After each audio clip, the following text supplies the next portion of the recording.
Kenapa sih ada istilah yang namanya sandwich generation? Apa saja tantangan utama yang dihadapi oleh sandwich generation ini? Dan bagaimana cara mengatasinya? Apakah kalian Axians di sini salah satunya dari sandwich generation ini? Konsep sandwich generation pertama kali diperkenalkan pada tahun 1981 oleh Dorothy E. Miller, seorang profesor dari University of Kentucky dari Amerika Serikat. Sandwich generation menggambarkan generasi yang merasa terjepit antara merawat orang tua dan anak-anak mereka. Tanggung jawab ini meliputi kebutuhan finansial dan emosional. Mereka seringkali berada di tengah-tengah, berusaha untuk memenuhi kebutuhan perawatan orang tua yang sudah lanjut usia, serta mendukung anak-anak yang masih bergantung pada mereka. Peran ganda ini menyebabkan tekanan yang sangat besar, seperti stres, financial, emosional, dan juga fisik. Sebuah studi oleh Pew Research Center menunjukkan bahwa anggota generasi sandwich ini seringkali mengalami tingkat stres yang lebih tinggi dibandingkan kelompok usia lainnya. Uniknya, 46,3% dari Generation C termasuk dalam generasi sandwich. Kita sudah pernah membahas tentang Gen Z di video sebelumnya, dan kalau kalian ingin tahu lebih tentang Gen Z, cek video di atas ya, Axians. Artinya sandwich generation ini dipengaruhi oleh beberapa faktor. Yang pertama, meningkatnya harapan hidup. Dengan kemajuan dan perawatan kesehatan, orang tua saat ini hidupnya lebih panjang. Berdasarkan dari data dari WHO, harapan hidup manusia di tahun 2023 itu meningkat 9 tahun, yaitu usia 73 tahun, dibandingkan di tahun 1990. Pada saat itu 64 tahun. Hal ini membuat anak-anak harus merawat orang tuanya lebih lama. Yang kedua, penundaan usia pernikahan. Banyak orang yang menunda pernikahan dan memiliki anak hingga usia yang lebih tua, sehingga mereka mungkin harus merawat orang tua mereka sambil juga mengasuh anak-anak yang masih bergantung pada mereka secara bersamaan.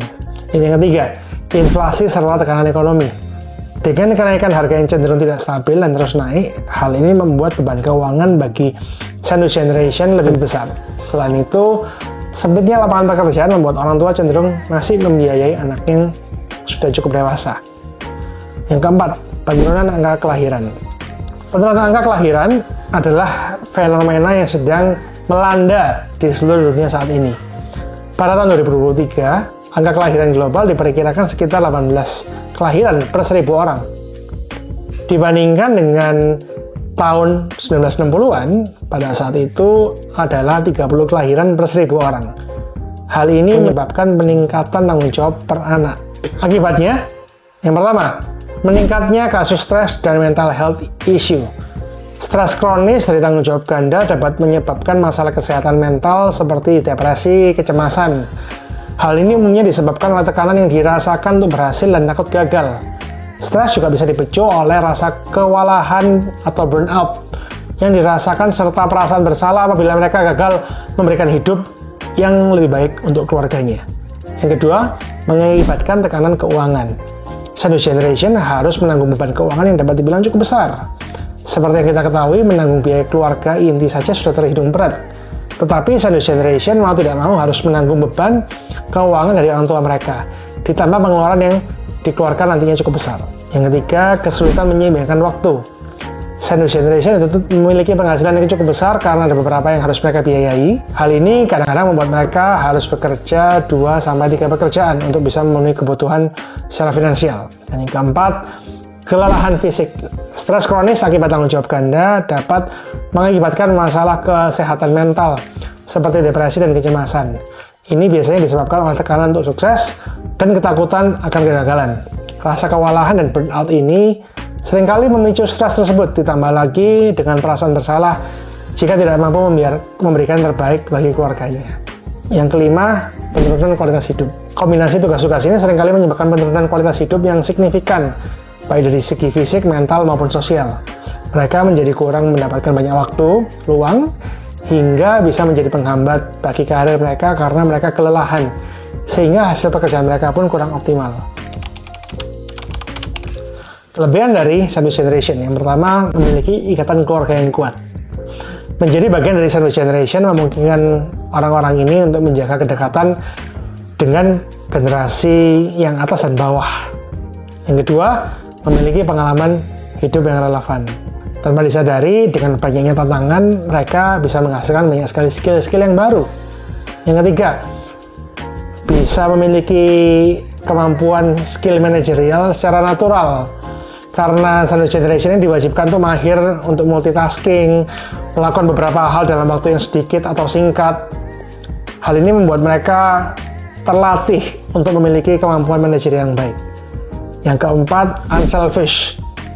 Kelebihannya mereka seringkali tidak egois karena harus memikirkan orang lain. Faktanya, saat ini sekitar 47% orang dewasa di usia 40-50 merasa bertanggung jawab atas perawatan orang tua yang menua dan mendukung anak-anak mereka sendiri. Banyak dari mereka yang juga masih harus bekerja penuh waktu, menambah beban dan tantangan dalam mengatur waktu dan sumber daya mereka. Survei dari AARP menemukan bahwa 66% dari generasi sandwich ini melaporkan bahwa mereka mengalami tekanan finansial yang signifikan karena biaya perawatan yang terus meningkat dan kebutuhan pendidikan anak-anak mereka.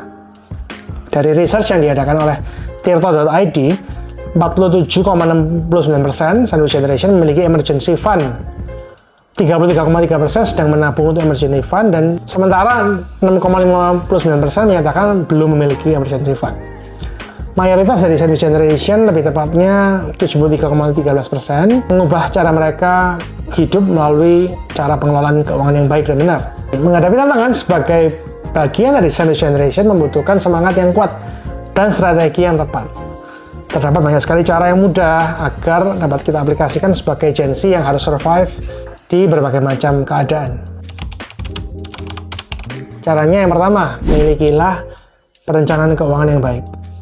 Kita harus bisa mulai memiliki anggaran untuk kehidupan pribadi kita, apakah itu tabungan, saving, dan juga emergency fund.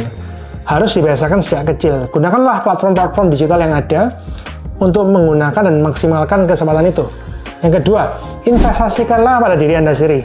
Mulailah belajar skill yang baru, skill IT, teknologi digital, leadership, kepemimpinan, manajerial. Kita harus belajar skill-skill ini agar bisa meningkatkan nilai kita, value kita untuk menjadi seorang entrepreneur atau menjadi seorang profesional. Belajar terus-menerus. Hari ini kita punya banyak sekali cara untuk belajar. Dan yang ketiga, menjaga kesehatan fisik dan mental.